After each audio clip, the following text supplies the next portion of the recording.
So you need to get more human.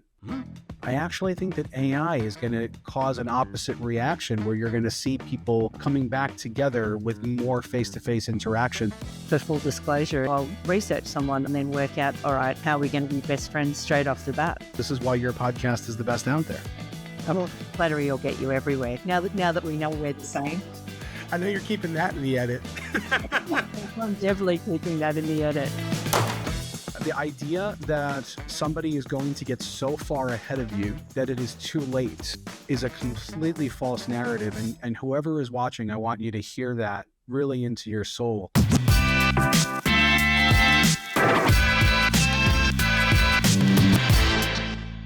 What if I told you that 90% of real estate agents are using AI completely wrong, and the 10% who've cracked the code are quietly dominating their markets while everyone else is still arguing about whether ChatGPT will replace them or not? Today, we're diving deep into the future of real estate technology with Ryan Coyne, Chief Experience Officer at SERHANT.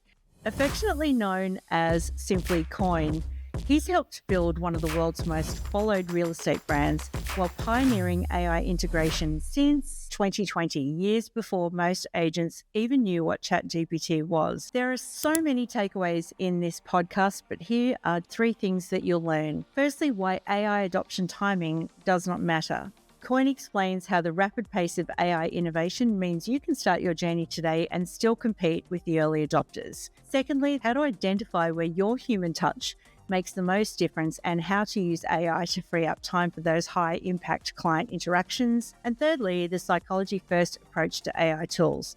So we talk about how to use personality profiling like Crystal and Disc combined with AI to create personalized client experiences that convert 144% better than other methods.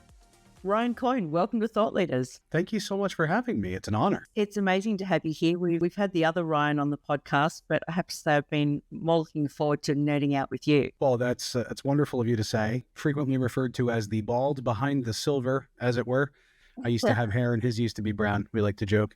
And it's great to follow in his footsteps yet again, including on your show. You are, like, I would say, the tech mastermind behind the world's most followed brand. But I'm curious to know, how did you meet Ryan? And, what was the first conversation that made you think, oh, this guy really, really gets it? Yeah, no, I definitely one of the tech minds here. I'm honored to be, for sure, for the world's most followed real estate brand for clarity. Yeah. We were introduced by somebody who was coaching him. It was his business coach at the time. And how I met that person was in my teens when I was growing my Coyne consultancy. I had a, tech consulting kind of thing. I would hang out in this big electronics store looking for people who looked confused. And I would sidle up to them and I would say, excuse me, I don't work here, but I know all there is to know about this stuff. Would you like help picking something out from somebody who's not a salesperson? And the first few times I did it, the interactions went so well. They wanted business cards. Their sister's law firm is looking for a tech person. And I didn't really have business clients yet. So I did that every chance I got. And I built my book of business, just kind of hustling and being helpful and curious and excited. And one of those people that invited me back to set up the thing that I helped them pick out, there was a real estate agent putting his house on the market. When I got there, gave her a business card. She ascended to being one of the top people in New York under a different brokerage and eventually introduced me to her business coach. He introduced me to Ryan Serhant. I had never heard of him before that. And pretty early on, I decided that something was different about him and our rapport. I'm a failed stand-up comedian. He likes to joke that he's a failed actor, even though he did pretty well. But I could tell if I answer this person within 30 seconds, 24 hours a day, as long as I'm awake, that he's a rocket ship. And I wanted to cling to it for dear life. And boy, oh boy, am I glad that I did. That idea of just working for free almost in the store, that's a gold prospecting idea. They would joke with me, you should just get a job here and cut to the chase. And I would say, no, I'm making more money following people out to the parking lot and giving them a business card, getting invited back to their homes. And some of the best relationships that I ever formed in business and several friendships were because of people that I met while working that floor. That was the best way to get clients for me, was to put myself in front of people, offer to solve their problems and be the most resourceful person I could be, which is one of the reasons I get along with real estate agents so well. And to this day, as the chief experience officer here, I'm like their representative in a lot of different ways as far as making sure their experience is good, because I did build my pipeline and my network from nothing. If you've got the kind of integrity to do right by people, and even if you don't know, you're willing to admit that and be resourceful to go solve it, just like real estate agents do, you're constantly connecting the people that are looking to you as a trusted resource with the best next person to service them or talk to if it's not you. That's how I was for technology. And I still kind of am in some ways. So I think if you're a real estate agent, you need to start hanging out in the hardware store looking for renovators and taking an Well, interest. Ryan has that famous story about how one of his clients, he was in Starbucks, he saw somebody who was pregnant and went up to them and asked them if they needed more space, because that's a logical next step for somebody with a growing family. Hardware store is not the worst idea. What are you remodeling? For what?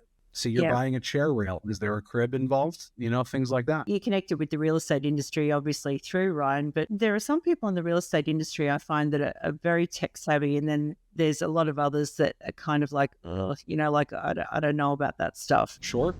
Was there a specific moment that you thought I could really help this industry take technology and do something great with it? Yeah, I mean, my first job at 12 years old was reading and editing title reports at my dad's title insurance company. Then it started helping with the tech at his business, then the mortgage company down the hall. My relationship with real estate predates even working with agents. And I noticed from the agents that would come in for closings and things like that, and they would say, hey, can I ask you a question? They said that you were pretty tech savvy. I was in the closing just now having a problem with my phone, and they kind of pointed me your direction. And I kind of realized that there are big, hairy, audacious goals, BHAGs that many businesses have, but an independent contractor, right, who has an ICA, the first letter is independent. It can be a very lonely industry being in sales. Who to turn to and whose advice to take when there's so much advice being offered and thrown at you all the time. And now with social media, the FOMO creation of you are somehow effing up your life and your career if you're not doing this, right? Most of the technology conversation with people has been one way, one direction. They've been yelled at that they need to be tech savvier or they need to get up to speed with different kinds of things. And it's a guilty kind of a thing, as opposed to being more invitational and personalized. 75 to 80% of people who are in real estate sales are in that top third of the disc chart from D to all the way to IS. And they didn't get into the industry because they have these meticulous follow through or project management skills. You need people around you who balance technology, which I frequently referred to myself as the technology ambassador for the people, needs to be more relational, needs to justify its existence in your life. One of the most successful real estate agents I ever had as a client, he worked off of a pad and a pen until the day he dropped in his 90s. Was one of the top agents in his area because he had integrity and follow through. Technology is about what it's going to supplement in your life. Technology, you can't use all of it, just like you can't consume the entire internet. What is relevant? How are you as an agent taking stock of your strengths, weaknesses, opportunities, and threats, and making up for whatever are the weaknesses and the threats with technology? How are you capitalizing on those strengths and opportunities with technology? It should not be a race to incorporate every single thing that you see. You should not be bankrupting yourself with endless subscriptions or endless projects that never complete. What area of your business, what aspect of what has been successful in your lead source breakdown, as far as where your leads that have converted to sales are coming from, is worth the additional investment? It's not enough to run digital ads and have a digital ads manager, the tool. Like you sign up for a thing because you're running this kind of ad and that kind of ad. Are the ads any good? What's your conversion ratio? Average real estate agent closes 65 out of every 1,000 leads they get. Rather than getting 2,000 leads and only closing 130, how do we get a higher number out of the 1,000 that you had? Is the technology helping you increase efficacy? And to finish that point, I have agents who saw the moon landing live on television, who are more technology savvy than agents who don't recognize why the save button in most software is a floppy disk because they're too young for it. And vice versa. Just like you would say that in education, the right teacher means everything in making the material accessible and making it something that's fun that you want to learn about and you want to take it away with you. How is the brokerage or how is the technologist in front of you making these things relatable and actually connecting it to something that you will want to take into your soul and into your business plan? What I hear a lot is this phrase, and it's starting to drive me crazy, that AI won't replace real estate agents, but a real estate agent that can use AI well will replace a real estate agent that can't use AI well. Yeah, I hear that a lot. But let's break that down. My father had a phrase when I was growing up, son, society moves forward one graveyard at a time. That phrase not only stuck with me, but it applies also to technology and at large, and it applies to AI. The idea that somebody is going to get so far ahead of you that it is too late is a completely false narrative. And whoever is watching, I want you to hear that really into your soul. Your AI journey begins when you say it does, and it is going to constantly evolve. Every 5 minutes that goes by, there's going to be another innovation, another thing that if you learn whatever the soup of the day is, you're going to be cooking up something delicious no matter what day of the week it is. And that previous experience, I don't think it's going to convert as rapidly as other kinds of skill sets because of how quickly. Look where AI video was a year ago to where it is now. One of my friends, Madeline Salazar, she went viral in the States because she pranked her mother thinking that she had had a baby with all these photos and videos that she doctored of her in the hospital having a child. And she's not a tech guru. She's funny, and she makes AI video incredibly accessible in ways that would have taken a production studio ridiculous amounts of time and money 12 months ago. The pace of innovation is so rapid. I don't think that agents who are waiting are going to get left behind completely. I think that the opportunity to start is different. Wherever it is that you get onto the highway, you're on the same highway as everybody else. Even if somebody else started way back there, you're still driving with the other cars because that's where AI is moving, is always in that spot that you entered the space. There's also going to be a huge premium, this is the other part of it, placed back on human direct experience and contact. If it hasn't already happened, if you go to GoDaddy's website, for example, and you scroll to the bottom, it says 24/7 human support, no robots. We're starting to see almost like a declaration made by companies who are now advertising the premium interaction with real human beings. Same thing with salespeople. The clients are going to catch on that everything, if it's too perfect through text, through email, so you need to get more human, because that premium coming back to the human experience, as we spent a whole generation getting removed from having more human experience, and we feel that disconnect, I actually think that AI is going to cause an opposite reaction where you're going to see people coming back together with more face-to-face interaction, and a whole generation stunted by the digital revolution and also by COVID, who maybe missed out on some of those critically formed years on that social interaction side. So there's a couple of sides to it, and I'm curious if you have any thoughts on that. But the way that I see it is more complex than the surface statement of there's going to be people left behind. What I see is that using AI doesn't mean lazily handing off everything to AI. Recently, I heard, actually with someone on this podcast, actually, she was using AI really well as an agent. She started simply by responding to Google reviews because it was taking up a lot of rent-free space in her head. So she started saving time with doing that. And then it was something really simple that tweaked to me what it all means. Is she said, now I had outsourced sending gifts to people, sending settlement gifts to people. You know, they would just get delivered by a delivery guy, but she's saying now she saves time with AI in the office on the admin, and then she goes and delivers it herself. Yeah, I think it begs the question for all of us to be asking the question, where does my humanity make the most difference? If your humanity's not making a difference or isn't the differentiator in the process, then fine, take your humanity a little bit more out of it.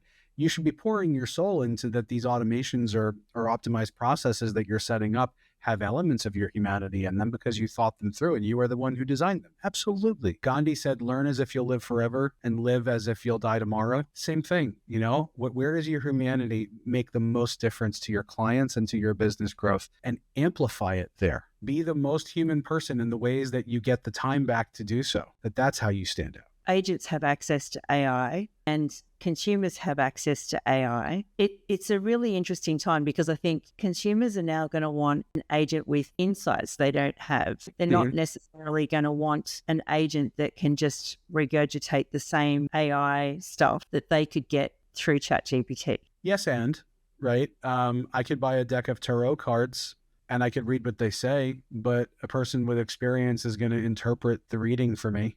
You know, it's like sure, fine. AI enables you to pull the data on real estate in any which way. But how is a human able to look at this data and make inferences, even with all the AI, all the tools?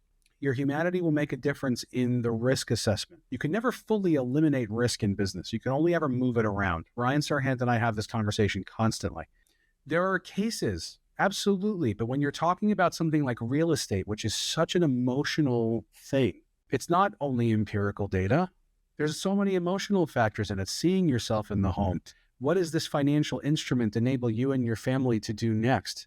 You know, is this something that is about stability, family, permanence, all the different things, that different kinds of energy versus only looking at things like returns and different kinds of stuff. So there's so much humanity opportunity to keep injected there and to not lose to the bots.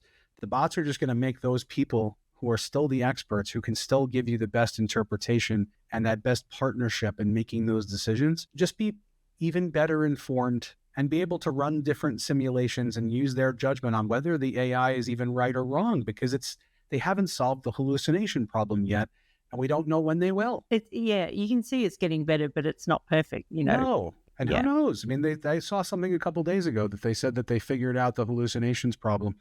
Okay, I'll believe it when I see it.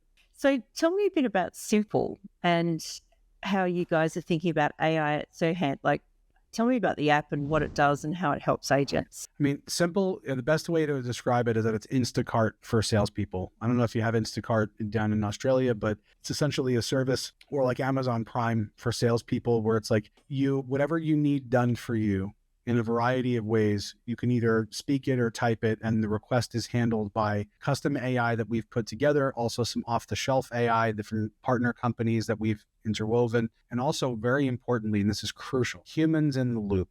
Removing humans from the process completely is something that is not part of our charter. We believe that there is value in having sous chefs in the kitchen to inspect the plates before they go out to the tables. That way you're confidently, that somebody with real estate expertise who is a SERHANT employee, that we don't just have a random bunch of people someplace, and we're not, hiring and from staffing agencies all over the world and things like that, that there's somebody who looked it over. Now, there are some automations that can run by themselves and some things that you'd really like that extra pair of eyes and somebody going over it for you. But what if that extra pair of eyes was 2 to 6 hours faster on whatever it was that you asked them to do, because they were the ones who had the mastery over the AI tools? So at its core, SERHANT Simple is a delivery vehicle for AI value to get into the hands of salespeople who are very busy and want time back to put into their clients, to put into their deals, their personal life, whatever it may be. That's up to them. Because if they're sitting at a computer doing admin work, they're losing money, we're losing money, everybody's losing money. And their clients are waiting for answers and deliverables. Rather than putting the pressure on real estate agents to have to learn and gain mastery over all these different tools, what if we could optimize that process? And what if we could make sure that all of that was kind of behind the scenes?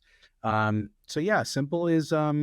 it's flexible, it's evolving, it gets smarter all the time. The automations get better and more diverse. And, the technology that we're able to harness just gets better every single day. And I think that we're ahead of our competition, mostly because, similar to Thomas Edison, having tried 1,000 different ways to make a light bulb, we've been doing things like trying our own beard hair as a filament for a lot longer than other companies. We've been failing for a lot longer than other people. And we've gotten smarter faster because we're not afraid to fail. So let's get on to the psychographic part of it. And I mean, when I heard you talk about crystal, I've been a crystal user for a very long time, even before it got... You have to clarify for your audience, they don't think that it's methamphetamine. Oh, yeah, Crystal Node AI tool.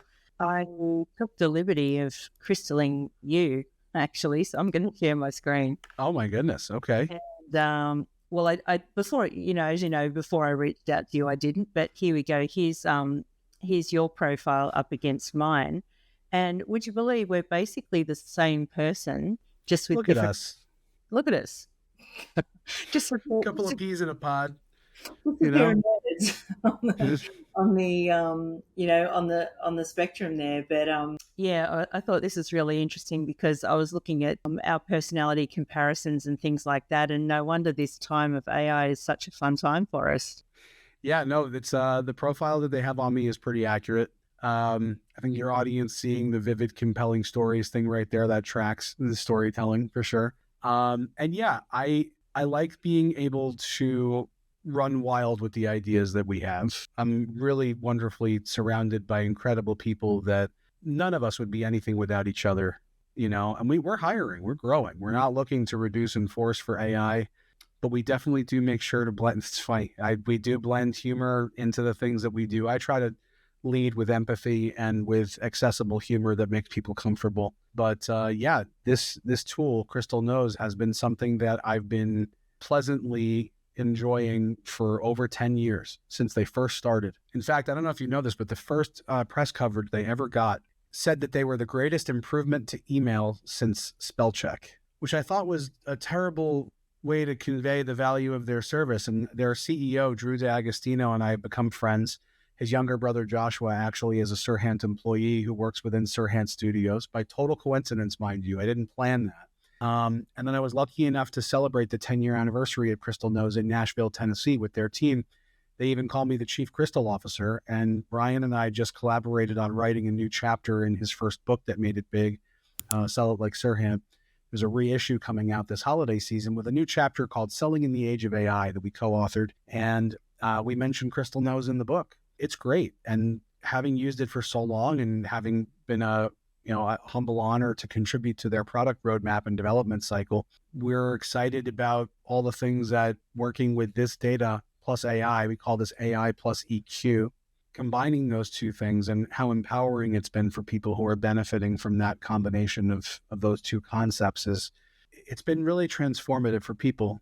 We did a financial study recently on a group of agents. We compared quarter two of 2024 to quarter two of 2025. Our most engaged users who had been with us since before Q2 of 24, who had adopted all of our different AI tools and methodologies, simple and also psychic. Psychic is based on AI plus EQ and a bunch of this and a bunch of other things. They saw a 144% GCI increase on average. They're hiring, they're growing. There's nobody being replaced. They're just doing more deals and more business. It's interesting, because we used to use Crystal, like my background is actually technology sales. I used to work for British Telecom and Cisco, and I was at Cisco during the .bomb and all of that sort of thing. But, the whole disc selling is not new, but I think it's very new to the real estate world because they're so used to, I think, going in with the usual listing presentation, which might be your CMA, your valuation, your standard marketing. The data, just the data. And then you can see here that if I was doing a product demo to you, I would probably bring in the big pictures and I would discuss big ideas and I'd probably make a few jokes with you. And go back to that for a second because I can reverse engineer it with you right now. If you go back to the how to pitch me or product demo, make your company's vision known. I'm going to want to know why you, not if the data is right or wrong. I mean, that's also important to me, but I'm going to want to know why you. I'm going to want to know that I'm going to be spending time with and trusting somebody that aligns with my shared values and goals in a broader sense. Nothing political, just in terms of what kind of human beings do you care in the same ways that I care about some of the little things and stuff like that? And also offer to kind of breeze through it if I get the picture on certain things. Have you ever been in the kind of situation where somebody is reading something to you over the phone that's like a disclaimer? And you're like, no, I get it. And they're like, I'm sorry, we have to read this part to you. Speed it up, Yeah, I mean, that's it. That what you're reading is so true. Yeah, so I mean, I think it's really interesting that, and so powerful that you can download this, put it into an AI and then ask questions. How should I deal with Ryan? What questions should I ask him in a podcast? I mean, I do this with all of my podcasts now. Just for full disclosure is, I'll research someone on ChatGPT and then look at their digital profile and then work out, all right, how am I going to connect with them? How are we going to be best friends straight off the bat? That's brilliant. I mean, if everybody did that, every podcast would be listenable, but this is why your podcast is the best out there. Oh, now flattery will get you everywhere. Now that we know we're the same. I know you're keeping that in the edit. I'm definitely keeping that in the edit. So I had this theory a little while ago that there would be in the future, we weren't going to have chief technology officers. We would have, and I know this still may be true or may not be true, but like I started thinking forward. We would have a chief AI officer and a chief experience officer in big companies. Now, you've already said that you've transitioned from being Chief Technology Officer to Chief Experience Officer. So tell me about Yeah. that. Well, I mean, they say in business, the greatest thing you should ever do is hire people who are smarter than yourself. I became no longer qualified to be the CTO of this organization based on how big we were growing, how fast we were growing, all the different technology aspirations that we had and that we have. So I went out, I actually used AI to find my own successor. Like, I've already kind of been the chief experience officer and try to embody the culture and the standards and the ethos and, unofficial staff psychologist and different kinds of culture beats and events and things like that. Like, we're having a company-wide sales huddle on Tuesday that at the very end of the presentation, I have a surprise musical, like SERHANT the musical, which this is going to air after, so it's not a spoiler.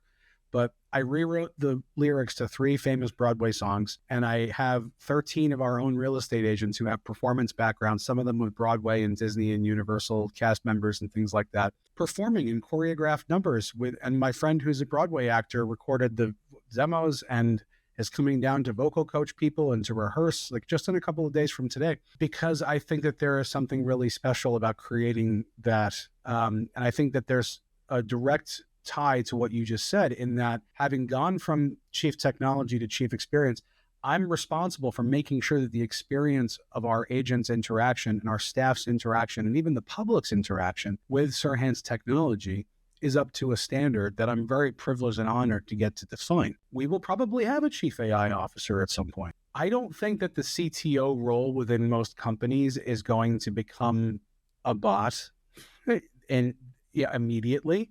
Maybe in 5 years. Yeah, it's possible. I think that you'll see people who are AI operations controllers who kind of like watch the watchers.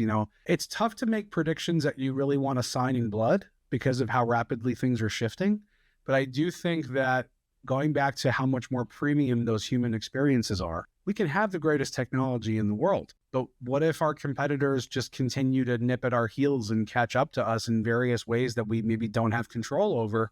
But I can make sure that this feels like the best place to be, that I can make sure that unreasonable hospitality and keeping the agent at the center of everything that we do is something that is so in the DNA of the walls of this place and survives me and survives Ryan Serhant and is what our brand stands for. I hope that the same way that ChatGPT has become a proprietary eponym for interacting with AI, or Google has been for web search, or Q-tip for cotton swab, and Band-Aid for bandage, and Xerox for photocopy, and all these things. I really hope that SERHANT becomes that for excellence and luxury in real estate, but it can't only be the technology. It has to be the way that technology and the humans work together.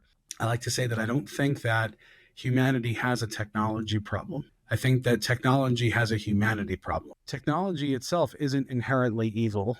A screwdriver is just a screwdriver. You can put together a baby's crib or you can stab somebody with it. The internet, 80% of it is adult, not safe for work content and streaming services and gambling and different kinds of stuff, and amplifies the best and the worst of what we are as a species. And there's a responsibility and a control there that sometimes is disconnected with society's decisions or who we decide to put in power, who gets to decide and kind of shape these things for the future of our civilization. I try the best that I can to contribute to SERHANT being the change we wish to see in the world. We want to help people make the best of integrating their humanity and the technology together so we can amplify the best of us. What an amazing time to be alive, though.